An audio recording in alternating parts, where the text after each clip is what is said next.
Hello friends, we are discussing about narration. It is very important topic for class 12 as well as other classes of UP board students, है ना।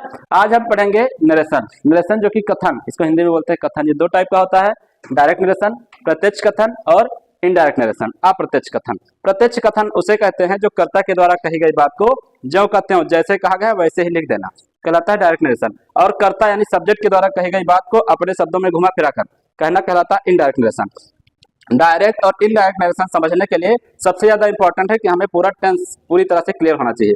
Tense के साथ साथ हमें pronoun clear होना चाहिए, क्योंकि इसमें एक रूल बताया जाएगा आगे, सन रूल। ठीक, तो हम सबसे पहले कुछ एग्जाम्पल के साथ इसे समझने की कोशिश करते हैं। देखो, जैसे लिखा है प्रेजेंट कॉन्टिन्यूअस टेंस का एक सेंटेंस लिखा है, राम सेड, राम ने कहा, I am going to market, Ram ने कहा मैं आज बाजार जा रहा हूं। Ram is going to market. अब ये जो राम सेड लिखा है, ये इन्वर्टेड कामा की बाहर की बात, इन्वर्टेड कामा के बाहर जितनी भी बात लिखी गई है इसको हम बोलते हैं, ग्रामर के पर्सपेक्ट में अगर देखें तो इसको बोलते हैं हम लोग रिपोर्टिंग वर्ब, आरबी। और जो भी बात इन्वर्टेड कामा के अंदर लिखी हुई है इसको बोलते हैं रिपोर्टेड स्पीच। रिपोर्टेड स्पीच के टेंस के अकॉर्डिंग, रिपोर्टेड स्पीच के टेंस में अगर प्रेजेंट इंडेफिनिट टेंस का दिया हुआ है तो इसको हम पास्ट इंडेफिनिट में चेंज करेंगे। अगर ये प्रेजेंट कॉन्टिन्यूअस में है तो इसको हम चेंज करेंगे पास्ट कॉन्टिन्यूअस में। तो जैसे लिखा है राम सेड, तो Ram said as it is ऐसे नीचे आएगा, राम सेड। यहाँ कनेक्टिंग वर्ड लगेगा दैट। आई है फर्स्ट पर्सन प्रोनाउन, तो first person pronoun reporting verb के सब्जेक्ट के अकॉर्डिंग चेंज होता है। यहाँ सब्जेक्ट जो है एक मेल है, इसीलिए यहाँ प्रोनाउन बनेगा ही। इज एम आर को चेंज करते हैं वॉज वर्ब में। अगर ये प्लूरल होता तो यहाँ वर्ब लगता, लेकिन ये सिंगुलर है इसलिए लगेगा was. He was going to market. ये तो चेंज हुआ प्रेजेंट कॉन्टिन्यूअस टेंस का। इसी तरह से हम चेंज करेंगे प्रेजेंट इंडेफिनिट टेंस। मान लो एक सेंटेंस हम लिखते हैं प्रेजेंट इंडेफिनिट टेंस का, एक सेंटेंस लिख रहे हैं, जैसे लिख रहा है सीता सेड, सीता ने कहा, Sita said to me, Sita ने मुझसे कहा। अब सीता ने मुझसे कहा